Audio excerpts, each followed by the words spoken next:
Hello, my beautiful little muglets. Today we are talking about Iseria. She has been raised. She is level 60. We can't get her last awakening, unfortunately. That's only 6% health though, so it's not gonna make a massive difference.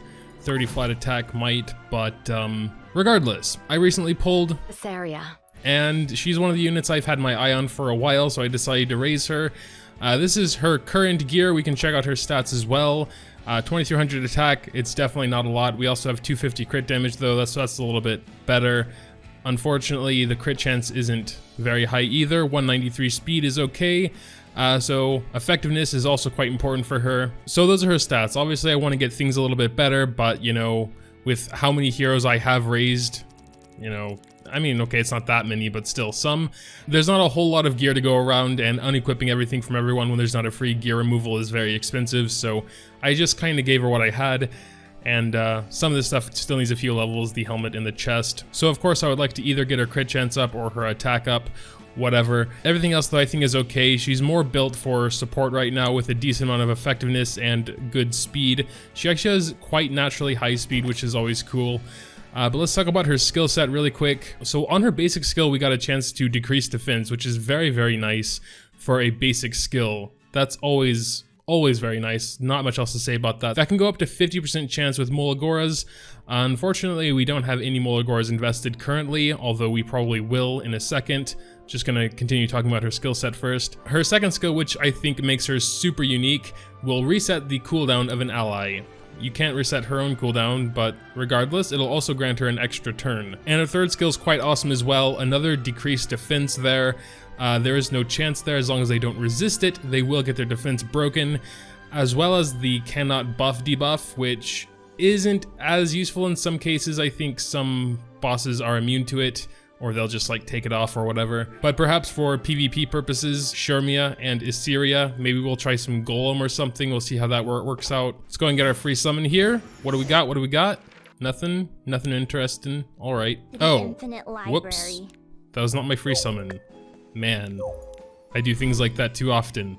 This is gonna be the good one then. Ooh, yeah, here we go. 4-star, unfortunately, artifact. A good one.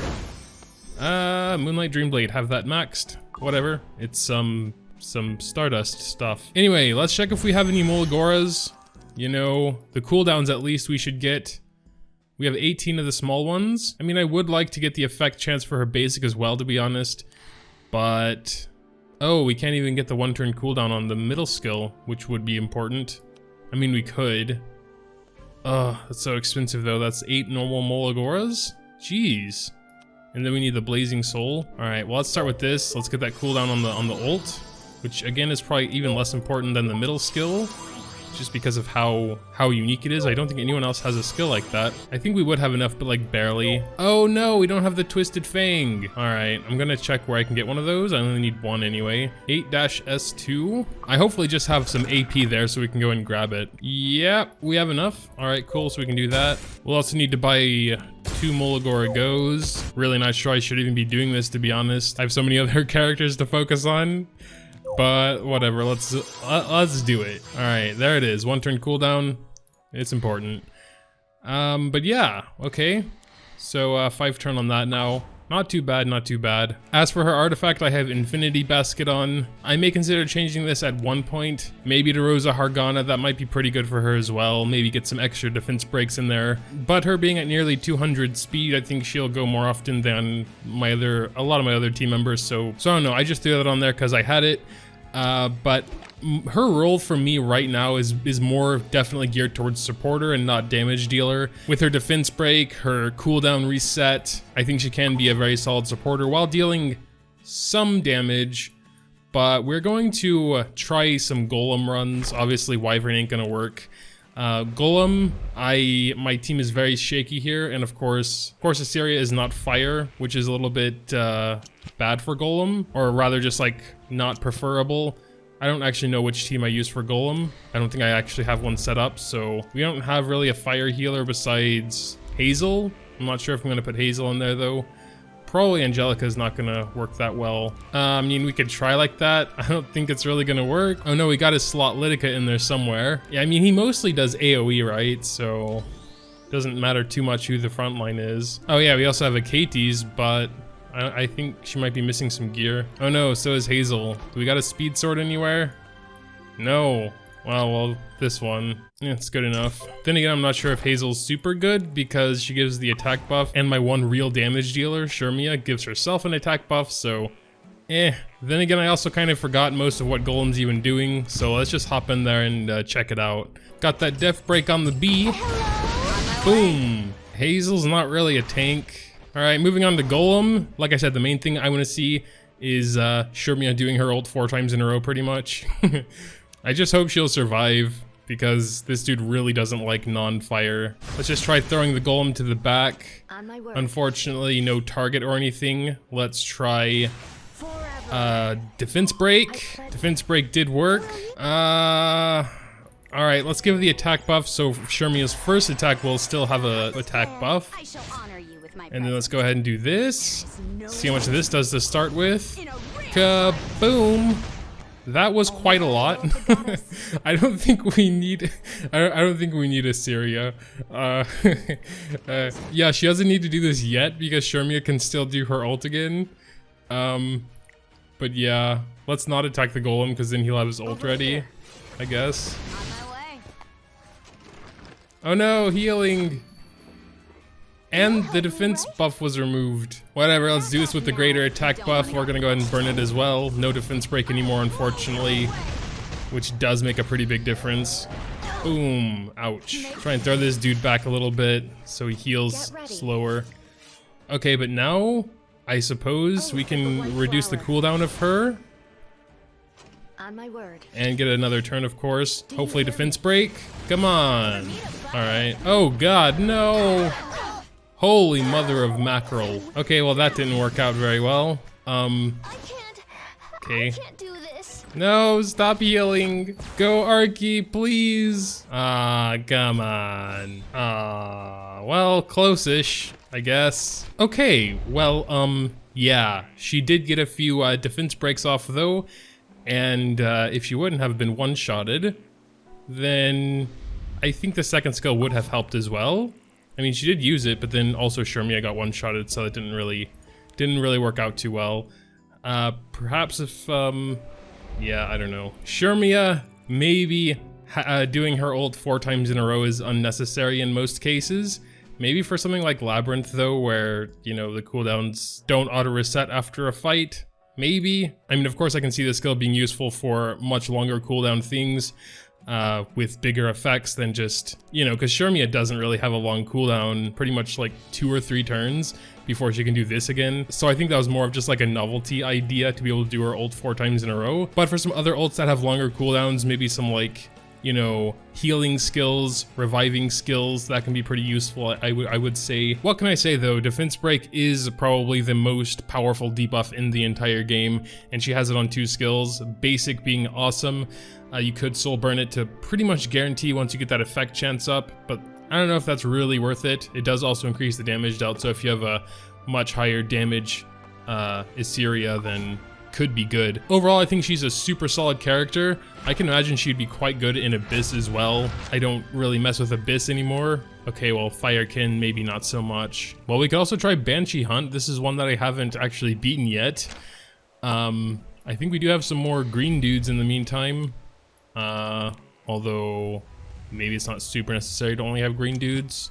We're gonna try. Oh, Destina has no gear on anymore, but I'm pretty sure Biken does. And I guess we'll try Angelica. As far as I remember, we kind of need AoE for this because those little things she transforms into. But I lack very, very much on any sort of AoE. Whatever. We're gonna try Dizzy just for swag. I know there is a pretty cheese strat with I think Silk and a special artifact that increases basic damage because of her extra turns, but we don't have this artifact, and I'm not sure I'd want to raise Silk just for that anyway. I'm probably going to reset the skills on Biken, actually. Maybe get some more poisons, or no, wait. She'll explode the poisons after this. Really, I think the biggest problem is when she splits off into the 4s, though. Boom, chop. I have a lot of decent burst damage, but can't really... Yeah, whatever. I mean, that is some decent AoE from Dizzy, actually. I guess we're gonna reset the skills already so that her skill can also start going on cooldown, even though I kinda don't want to do the skills. Maybe it is important to get rid of these dudes fast though, so I guess we will. Boom! Alright, she's dead. Let's try and get rid of this one. Boom! No critical. Critical's kind of important with 250 crit damage. I think we're gonna run out of time. Maybe. Maybe not. Nice dual attack. Alright, that should be good. Come on, Iseria. Defense break. Yes. Bleeds. More bleed. 4 3-turn bleeds now.